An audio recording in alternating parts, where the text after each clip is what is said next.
So today what we're working on is another action figure, this time one of the Big Figs. So this is a Big Fig Stormtrooper. As you can see, I already kind of did a bit of work on it a while ago. Not very well done. I have removed some of the weathering just in preparation for this video. But as you can see, it's meant to be my Stormtrooper, but I haven't really done any other work to it. So I think it's time to make this into a really cool little statue.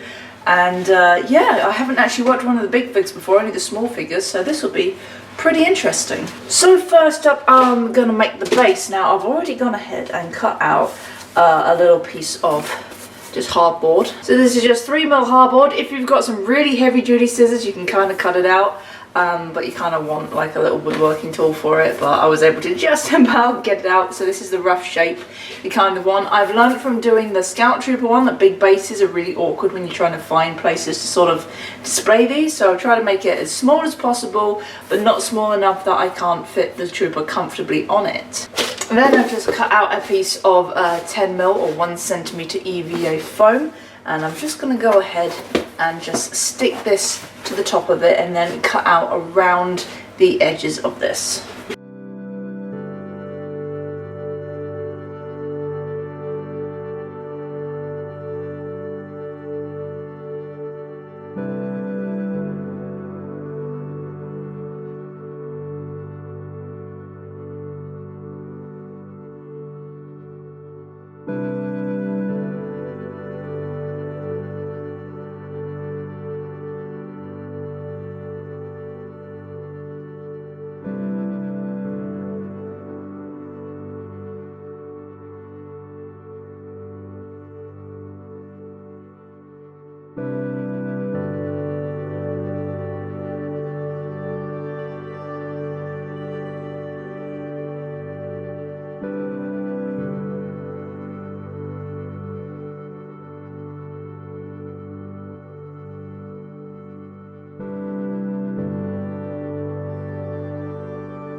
So right, that's the basic part of the base we got going. So I did the 2 layers of EVA foam just to fill out the bottom a bit more. How many layers is this? About 1, 2, 3, 4, 5, 6, 7 layers stuck together to create kind of like this big rock, and then obviously lots of smaller ones. And just use the blade to kind of engrave all these cracks in the ground. So now what I'm going to do is go over this with the heat gun, make sure everything's sealed, and then we can go ahead and prime this with Plastidip, which obviously seals the foam and gets it ready to paint.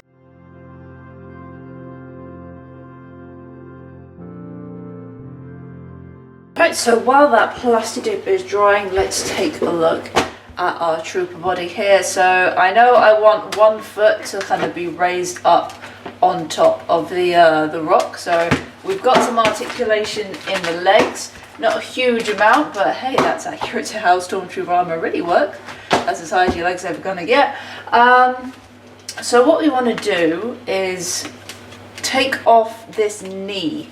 So it looks like it's kind of loose, but if I can avoid cutting it, I will.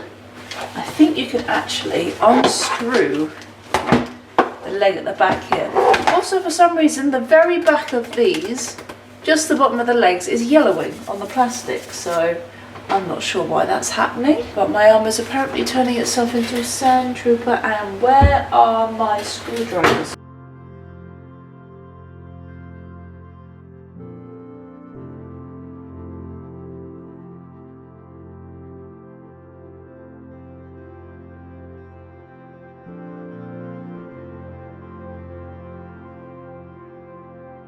I have like, okay, this is going to be tricky because this knee bit is actually separate rubber and it's kind of keeping the leg together. Do I cut the knee and then re-glue it? Technically the knee bit doesn't go all the way around.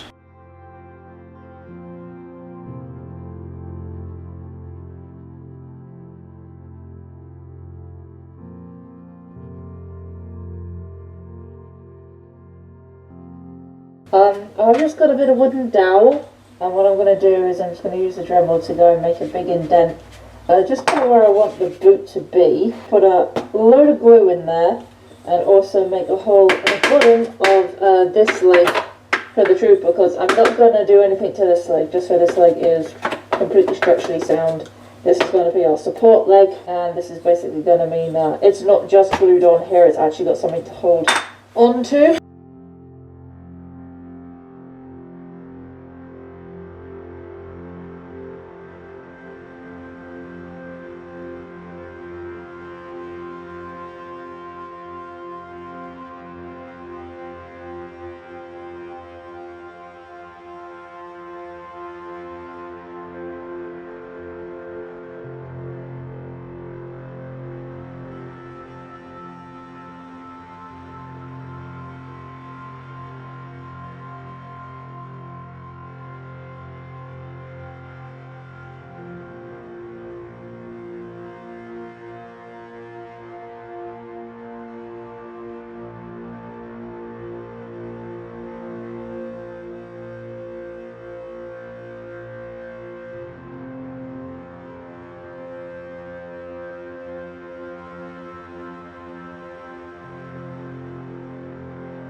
here's our right leg.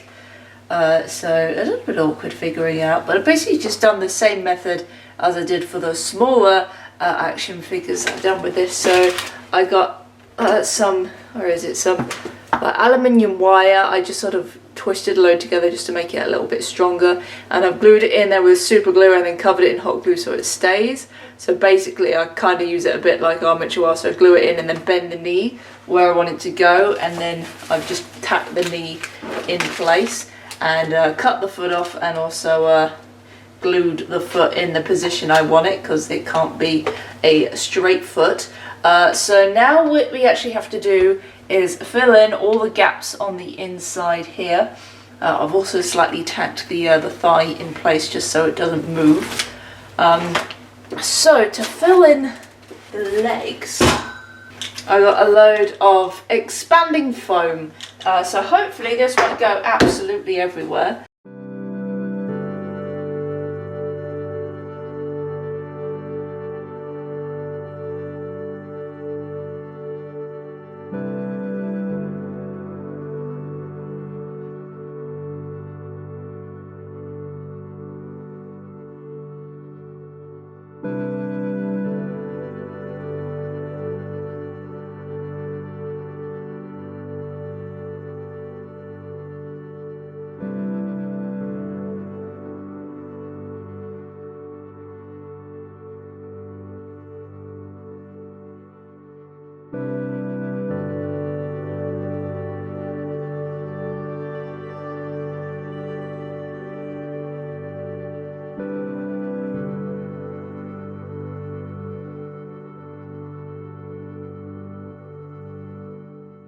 Alright, so I've ripped out the E11 out of this guy's hand, because they always put the E11 in the Stormtrooper's right hand for merch.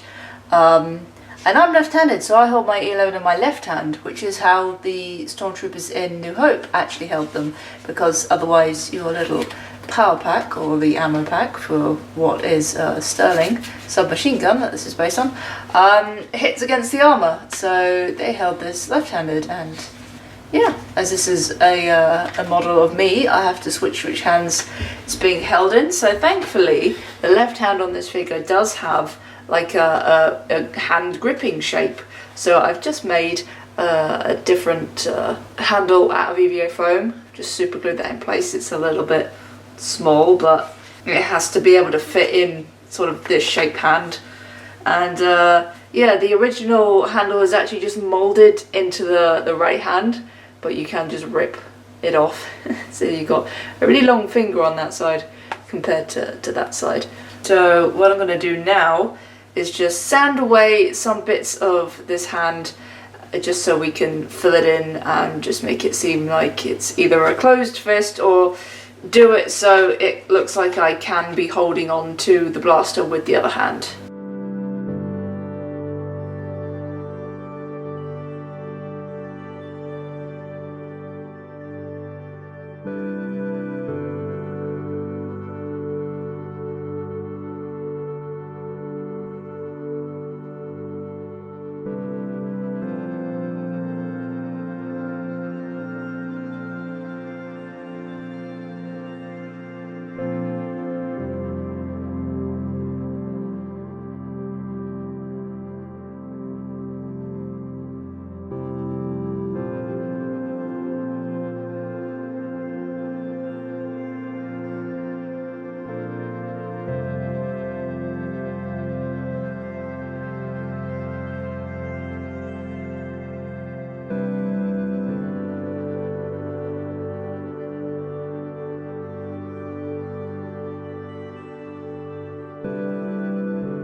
Here's kind of how our joints look at the moment.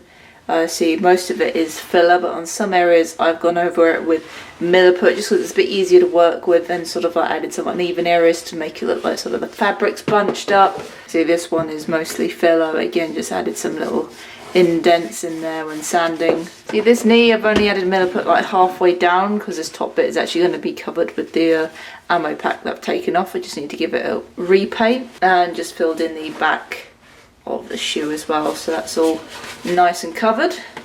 So what we're going to do now is just a little bit more filling on some extra areas, because we have all the little screw holes that go on the back of this. So obviously I want to make this look a little bit more professional, so I'm going to do what we did with the Nerf gun and fill, because they're quite deep, fill the screw holes mostly with hot glue, and then add a little bit of filler over the top.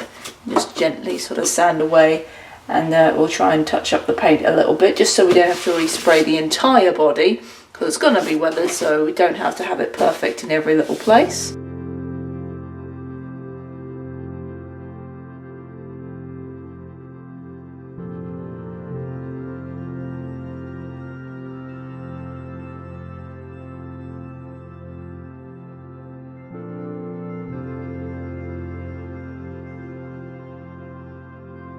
Alright, and while we wait for the filler on that to dry, what we're going to do now is remake this old horrible foam pauldron that I made quite a while ago, just out of some more foam. I'm just going to do this out of thicker foam, because this I just used 2mm craft foam. You can see the blue colour kind of coming through where I hand painted this, and I made this one a little small, so we're just going to go make it a tiny bit bigger as well. So we'll just go around the outside. The general shape is fine. Obviously also add our little extra panels, so we'll do that out of some thinner foam. So first up, I need a pen.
Alright, as you can see from the back of our trooper here, I've just gone and just sprayed some white paint on the back just to try and get rid of, obviously, one, the yellowing that was on the plastic, and two, blend in where we filled some bits. Ain't perfect, but the joyous thing about this is we're going to weather it, so the weathering is going to hide our imperfections.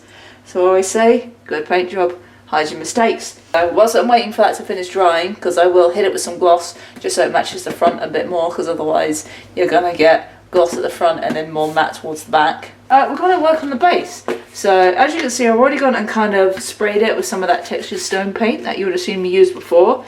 My stone paint is actually broken, so this is all I could get out of it successfully without the can sort of exploding. But it's just to give a little bit more texture to certain areas of this rather than it being flat. So then what we're going to do is we're just going to go over and paint this all with acrylics. So yeah, so basically just want to make it look like cracked stone, so we're going to go for more sort of greys looks on this.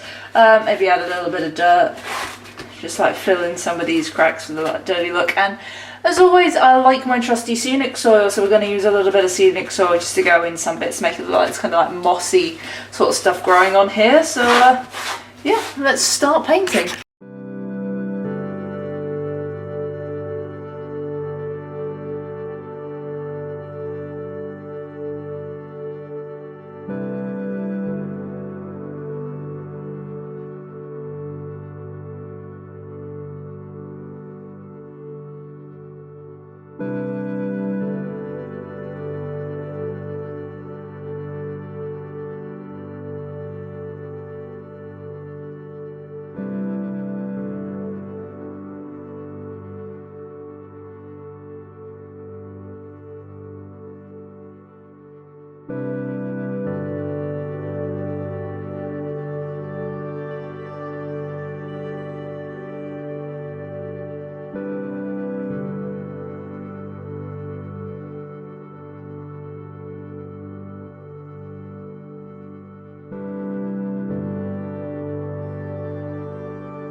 Alright, so here we go, here's our base, just nice and simple sort of rock texture with our scenic soil used kind of for the mossy bit. You can kind of just see where the glue's dried a little bit tacky. I might have to look into getting a different kind of glue that you can actually not see when it's dry, but for now it'll do, considering most of it is going to be covered up by our Stormtrooper's feet. So I've tried to make these bigger sort of bits of rocks, just lighter than the base, and not by too much, again, just to make them stand out a little bit more. So we grab our unfinished boy.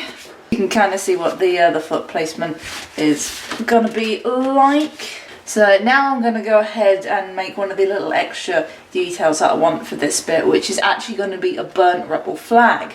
So like the kind of idea for this piece is, you know, the trooper's gone into somewhere that was going to be a rebel base or something, and they actually have some like rebel propaganda. So we're going to have just a flight, probably like underneath the foot, either draped like that way or this way, I'm not sure. But it's just going to be really simple. We're not going to use any sort of exciting techniques to put it together. So I've just got a load of fabric offcuts from some of my previous projects. Things like, there's an old shirt sleeve, so we got a bit of black, some like cream white kind of colour, sort of like a beige, and of course a red. So we're gonna cut these bits out, probably just glue them together rather than stitch, just for a bit of ease, make them look a bit rough, make it look dirty, and just I'm gonna lightly sort of burn the edges, because you know, we don't support rebel scum around here.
Alright, so now what I'm going to do just to kind of finish up retouching some of the white up is I'm actually going to respray this helmet because it is a completely different shade to the body and it's also matte rather than glossed. So just to make it a bit easier, I'm going to tape up some of these details, some of these printed ones, and like the mic tips.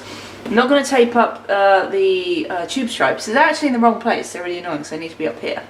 So that's something we're going to add a little bit later. And then just give it a quick spray with some spray paint and gloss it up. Touch up the rest of the details by hand. And then we can move on to painting back in like the black in the joints and adding a bit more weathering to the body.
Right, so here we go. We've got our helmet all repainted. As you can see, I've Come on now. I've put the tube stripes in the correct place on the top of the helmet as opposed to having massive thick ones down the side here. Gone over it with a clear lacquer just to try and get that gloss look on there. Taken off all the tape so we've still got the detail underneath. And just painted in any areas that had a little bit of overspray. So what we're going to do now is the fun part. We're going to re-weather all our armour. So you can see I didn't get rid of all the weathering on here on the first pass, so we're just gonna go over it just using chalkboard paint, which is what I do for my normal armour. So for this type of plastic it works fine. We're just gonna have to be careful on the helmet because obviously this is paint, so it's gonna affect it differently. And then we can stick on our accessory, stick it to the base, and this guy is gonna be complete.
Alright, there we go.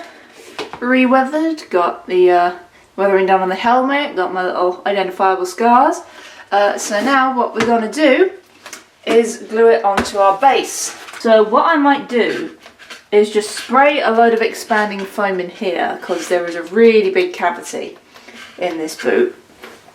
Put a load of hot glue around the base and stick this on, and hopefully it'll be quite sturdy. Okay, can't use our expanding foam because it's a bit gummed up. So hot glue for the win.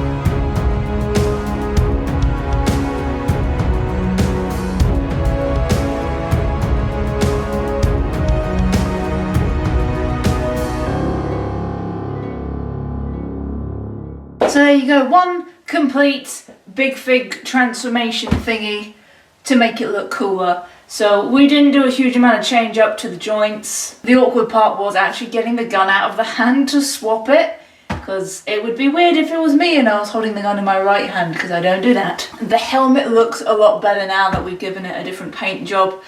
Painting on this type of plastic for this helmet, for some reason, the paint really doesn't like it, so might be better off with like an acrylic spray rather than like an enamel one. It might not react as much, so I did have to go over it a couple of times and like wet sand in between just to sort of get it looking a bit more even. Again, depending what paint you use, might not be an issue for you. Making bases are always fun as well. It's kind of something I want to get better at because I do quite like miniature stuff. So who knows, maybe one day I'll get into making miniatures, but probably not one day soon. But yeah, now I've just got to find a place for this to live. Gonna end up on a shelf somewhere, where I don't know yet. We'll find a spot for you, I promise. So, thank you very much for watching, guys. I hope you enjoyed this build. Thank you as always, has got to go out to my supporters on Patreon. If you'd like to support me on Patreon, help me keep making these videos, the links are always at the end of the video and down in the description below. Again, it's not something you have to, just watching the video, sharing it with your friends if you think it's something they'll like, that helps too. And yes, I know I haven't been here for a while, so to the people who have managed to survive to the end of this video, and if you don't follow me on social media and don't know what's going on, basically I've changed jobs into more what I want to do for my career. I can't go into too much detail about it, basically because of NDAs and things, so a lot of my time isn't spent doing this now, but what time I can spend doing this, I will still spend doing this. So videos will be further apart, but I'll still be making, and if you want to see what I get up to, please do follow me on my social medias. My links are always in the description down below. I normally try and keep people up to date with what I'm doing, and of course people on Patreon do get to see what I'm doing before anybody else does when it comes to builds. So if you feel like doing anything like this for the big ones, or any of the little ones, I've done a couple of these before, which you can find on my channel, and I know some other creators on YouTube have done it as well. So if you decide to replicate anything I've done, tag me on Insta and stuff like that. I always like to see what people have done in terms of replicating my builds. Okay guys, so I'll see you in the next video. Hopefully we'll be out at some point soon. I can't guarantee it though. So I'll see you when I see you. Take care as always, especially nowadays. Stay safe out there, and may the force be with you.